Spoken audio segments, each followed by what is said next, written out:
क्या करो, हाँ मुझे एक बुक देना जरा, ये वाली देना। हाँ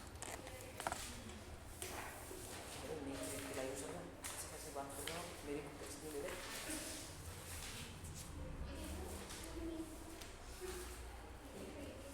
ओके, इसके अंदर सब कुछ है। इलस्ट्रेशन नंबर 14 पे आते हैं हम लोग, ठीक है।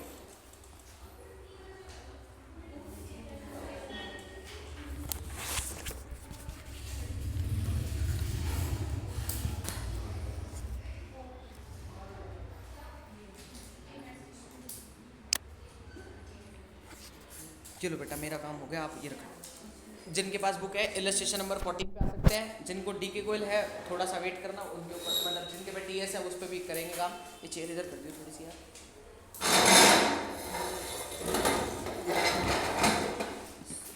सामान यहाँ पे डाइवर्ट कर दूँ, बहुत सारा हो जाता है। क्या हो गया भाई साहब, कहाँ गए? फोटो वोटो खींची थी, कहाँ चली गई? नहीं नहीं, स्टोरेज की तो बात नहीं है। वो नहीं करी थी क्या मैंने? ओके नहीं करी थी क्या? ऐसा कुछ ओके की जगह कट मार दिया क्या मैंने?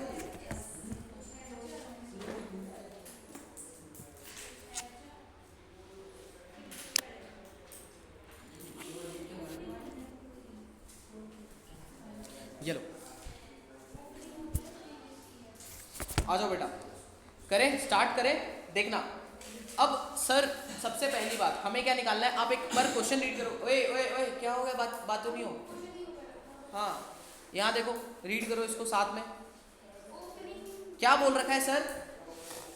From the following information related to young limited, okay young limited है, young India limited, okay. Cash create a calculate cash flow from operating activities निकालना है आपको for the year ended 31 March 2023। यहाँ तक किसी को कोई डाउट परेशानी समझता है? यानी कि हमें इतना क्लियर है कि हमें cash flow from operating activity निकालना है।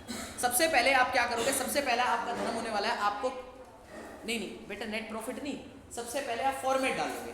तो आप पहले फॉर्मेट बनाओगे कैश फ्लो स्टेटमेंट। ये देखो जी, कैश फ्लो स्टेटमेंट, नीचे लिखोगे फॉर द ईयर एंडेड। उसके बाद फॉर्मेट डालते हैं यहां पर, दो कॉलम डालोगे यहां पर, एक डिटेल का होगा और एक अमाउंट का होगा, और एक यहां तो आ जाएगा पर्टिकुलर। कोई डाउट यहां तक? Easy, okay. अब हम लोग यहां पर बात करेंगे,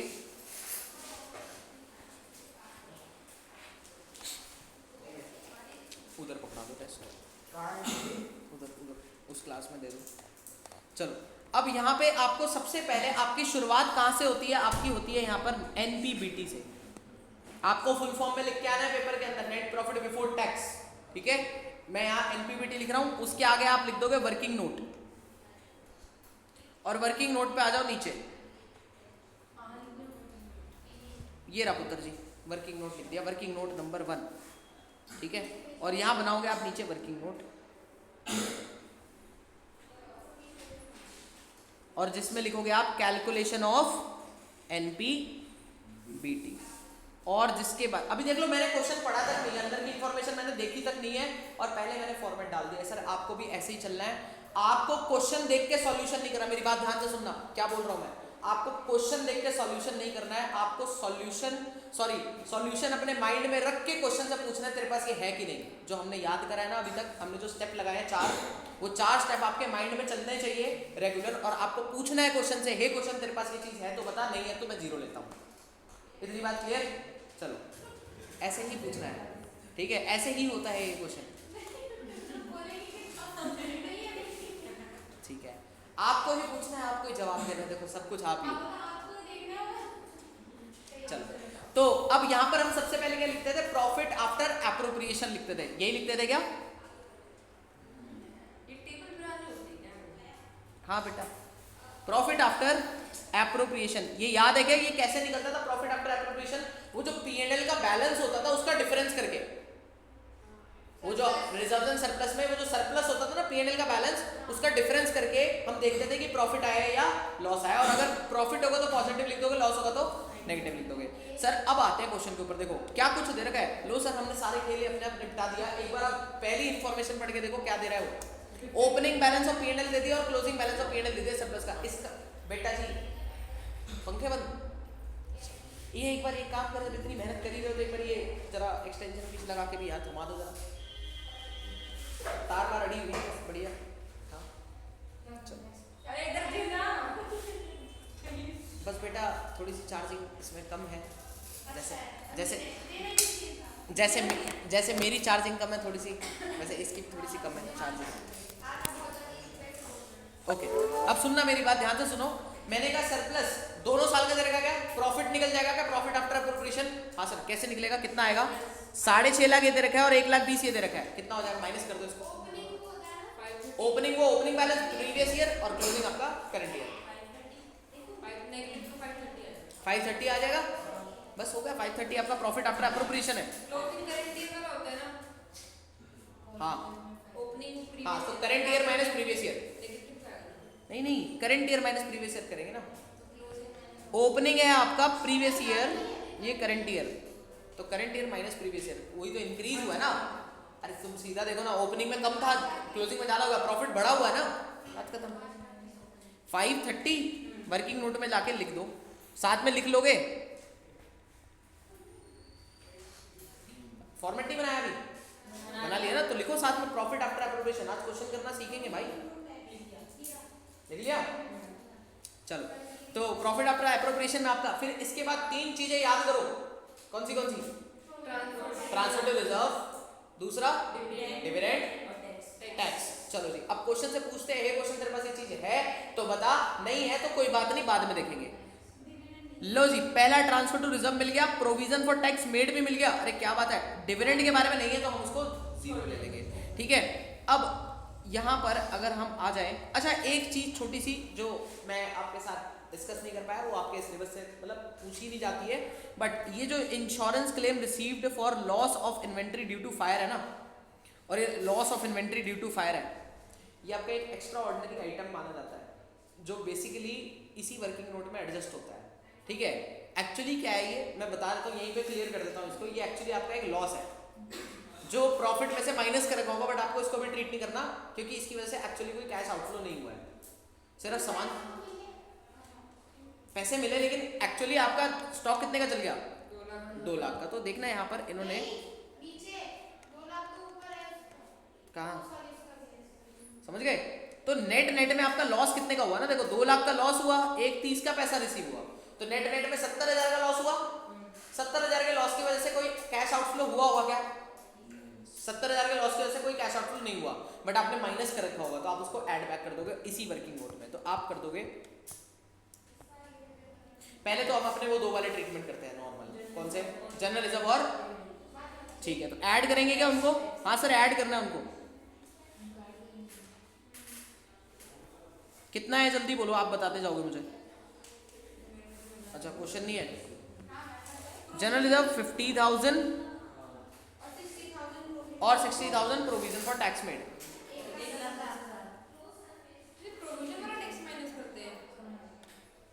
टैक्स मेड तो प्रोविजन वाला ही ऐड करते हैं ना, क्या होगा पुत्र जी, क्या हुआ बताओ। ये साफ सरासर लिख रखा है टैक्स मेड, बात खत्म। टैक्स मेड दिख गया ना, तो टैक्स मेड ही ऐड करते हैं, यहाँ पर दिखाऊंगा ऐड वही करते हैं।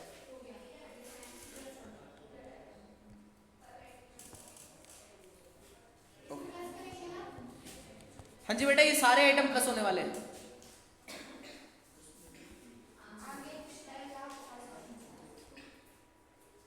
$60,000 का है क्या, ओके। एक्स्ट्रा ऑर्डिनरी आइटम का ट्रीटमेंट पेपर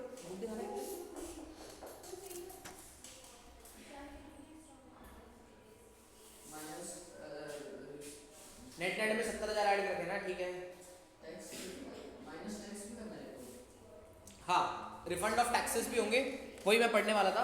अब देखना, अब टैक्स मेड आपने कितना करा 60,000 का, बट आपको उसमें से रिफंड कितना मिल गया है, उतने का खर्चा तो आपका कम हो गया ना। ये वाला नहीं, ये वाला, ये आपको नीचे ना एक लाइन दे रखी है यहाँ पर, टैक्स रिफंड जो है आपने रिसीव करा, ये मिला होगा आपको, वापस आया होगा, इतने का खर्चा आपका नहीं होगा ना रिफंड का, तो इतना वापस आ गया, तो इतने का टैक्स का आपका खर्चा नहीं होगा, तो आप इसको क्या करो रिड्यूस कर दो। तो एक काम करो ना, टैक्स मेड में ही कम कर दो इसको,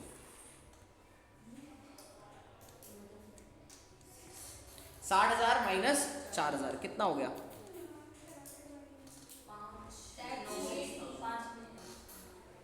56,000 आ जाएगा।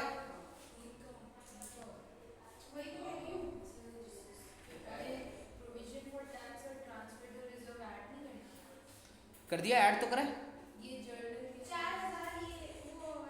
वो रिजर्व ही है बेटा, वो ट्रांसफर टू रिजर्व है।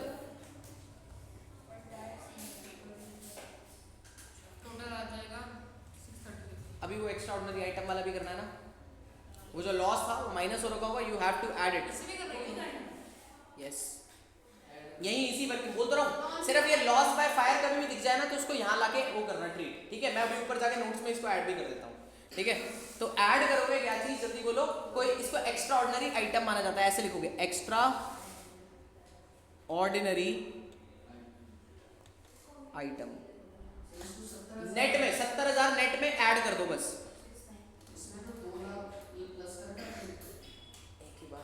एक ही बात है, वही पड़ेगा। एक्स्ट्रा ऑर्डिनरी आइटम में जो आपको ये दे रखा है ना, देखो loss by fire, loss by fire दिख रहा है क्या? हाँ, exactly, you have to reduce it, but नहीं ऐड करेंगे, add loss by fire minus नहीं हुआ। एक बात बताओ, लॉस बाय फायर होने की वजह से क्या कोई एक्चुअल में कैश आउटफ्लो हुआ होगा तुम्हारा? भाई आग लग गई तो सामान जल गया, बट जेब से पैसा गया था कुछ, तो क्या वो कैश फ्लो का पार्ट बनेगा? नहीं बनेगा। तो you have to add that expense. हाँ वो आपका खर्चा है, बट एक्चुअल कितने का ये भी नहीं पता, पहली बात तो तुम्हें बस, और उसकी वजह से पैसे भी नहीं गए। तो ऐड बैक, क्योंकि वो माइनस हो रखा होगा वहां से, but you have to add back. और वो किसमें करते हैं? वर्किंग नोट में करते हैं। Exactly, clear? कोई डाउट, परेशानी, समस्या? चलो, तो अब पता है क्या, मैं तो नेट फिगर में ऐड करवा देता हूँ। 2 लाख रुपए आपको एक्सपेंस था, जिसमें से क्लेम आपको 1,30,000 का मिल गया, तो उतने को हटा दो यार, उतने की क्या जरूरत है। तो ऐड बैक कितना करेंगे? सिर्फ 70,000। तो 70,000 सिर्फ आप ऐड बैक कर दो वर्किंग नोट में आगे, एक्स्ट्रा ऑर्डिनरी आइटम के नाम का 70,000 रुपये, और ऐसे लिख देना 2 लाख माइनस, अब बता दो कितना आ गया टोटल? 7,06,000। ये हो गई स्टार्ट आपकी कहानी एनपीबीटी से। ऊपर लिख दो एनपीबीटी 7,06,000। डन है। इसके बाद फिर क्या करते थे हम लोग? वो डैप, लिप और ग्रिड, ऐसे याद दिलाऊंगा। डैप बोले तो नॉन कैश एक्सपेंसेस, पहले डैप ढूंढे, depreciation, amortisation and provision for doubtful debt. कुछ भी दे रखा है ऐसा कुछ? डेप्रिसिएशन दे रखा है सर। अच्छा, जो जो चीजें ट्रीट होती जाए उन पर टिक लगाते जाओ। पहले तो मैं आपको चीजें सिखा रहा हूँ, आपको क्वेश्चन करना कैसे। मैं आपको ये नहीं बता रहा इस क्वेश्चन को करते कैसे हैं, मैं आपको ये बता रहा हूँ हर क्वेश्चन को कैसे करते हैं, ठीक है। सब चीजें समझा चुका हूँ, बस आपके दिमाग में आपको फिल्टर करके चलानी है। डैप, लिप और ग्रिड, अब उसमें से चीजों को ढूंढेंगे। तो पहले तो जो जो चीजें ट्रीट हो गई, ये हो गया, ये हो गया, ये भी हो गया, ये भी हो गया, और नीचे से इन दोनों चीजों को ट्रीट कर दिया और इसको में से कर दिया। बाद में ये ट्रीट नहीं होंगे, दैट्स व्हाई आई सेड, ठीक है। हाँ जी, अब डेप्रिसिएशन, डैप मिल गया, ठीक है, डैप, डी फॉर डेप्रिसिएशन मिल गया। अमोर्टाइजेशन है क्या? और प्रोविजन फॉर डाउटफुल डेट नहीं। तो वो देखो 3 आइटम में से एक आइटम मिला, एक आइटम मिला, ऐड कर देते हैं उसको लाके।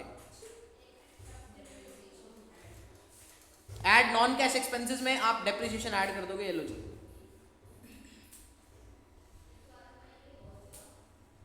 कितने का है अमाउंट बताना?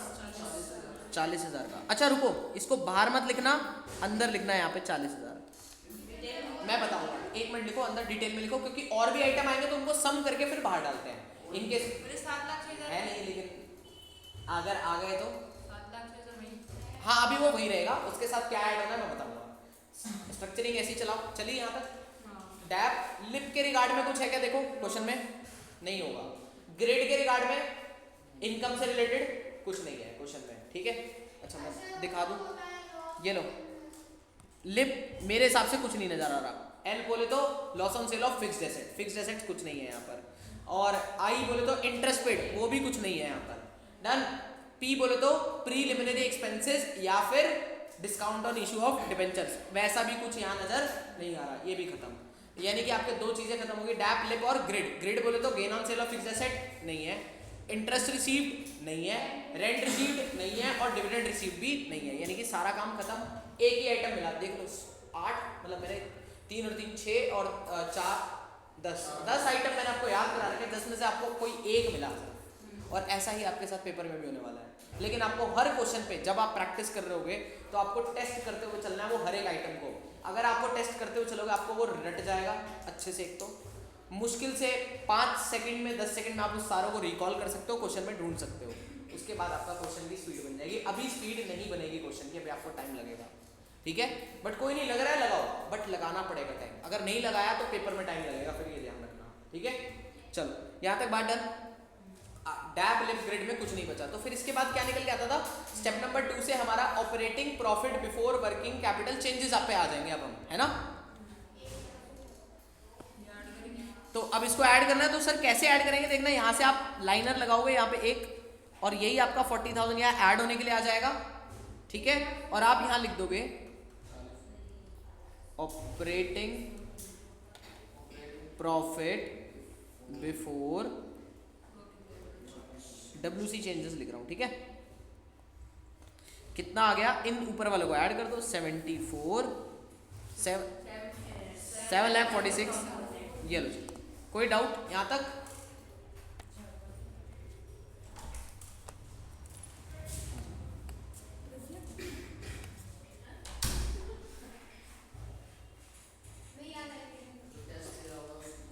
छोटे बच्चे की चलो अब देखना, operating profit before working capital changes. इसके बाद आप लोग क्या करोगे, अब वर्किंग कैपिटल चेंजेस करने हैं, ठीक है भाई, कर देते हैं। तो यहां लिखोगे, लेकिन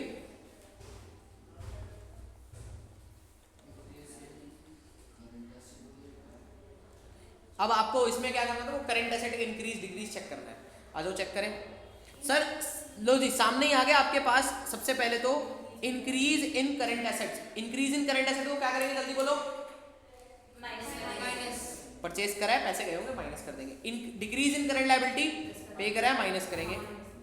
फिर उसके बाद बस दो ही है, लिख दो बेटा, यहाँ पर लिखो नीचे। हेलो हेलो,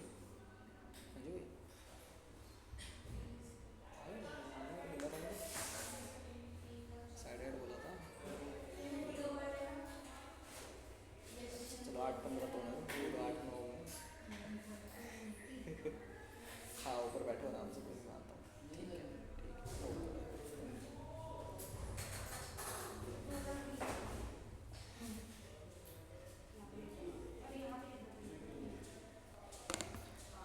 ओह डन। कितना हुआ, 2,20,000।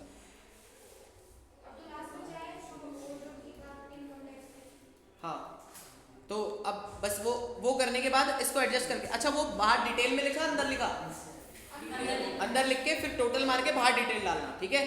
तो इंक्रीज इन करंट एसेट और डिक्रीज इन करंट लायबिलिटी, यही था ना। इंक्रीज कितने का था, जल्दी बोलो।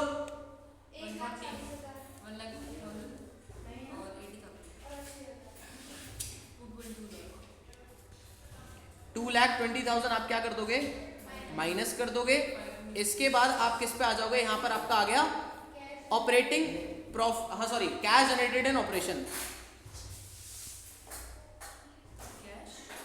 Generated in operation. अब कैश जनरेटेड इन ऑपरेशन में आप इसको माइनस करके लिख दो जल्दी फटाफट से, 5,26,000। इसके बाद आप यहां से टैक्स पेड माइनस करोगे। यहां पे एक इंपॉर्टेंट बात समझना, टैक्स पेड जब आप माइनस करोगे तो यहां पर भी रिफंड आपको माइनस करना पड़ेगा। रिफंड तो इसमें भी आया होगा ना, हाँ, जब पे करा तो उसमें भी तो रिफंड है, तो हमने पे सिर्फ नेट अमाउंट करा होगा, ठीक है। तो 66,000 यू जस्ट हैव टू पे, ठीक है। ये जो रिफंड है ना, रिफंड ये भी तो आपका रिड्यूस अमाउंट से ही तो गया होगा। मतलब जैसे आपने 70,000 टैक्स पे करा तो उसमें आपको 4,000 का रिफंड भी तो आ गया, तो आपने नेट में पे कितना करा, 66, तो वही लिखना है सिर्फ, ठीक है। तो 70 माइनस 4,000,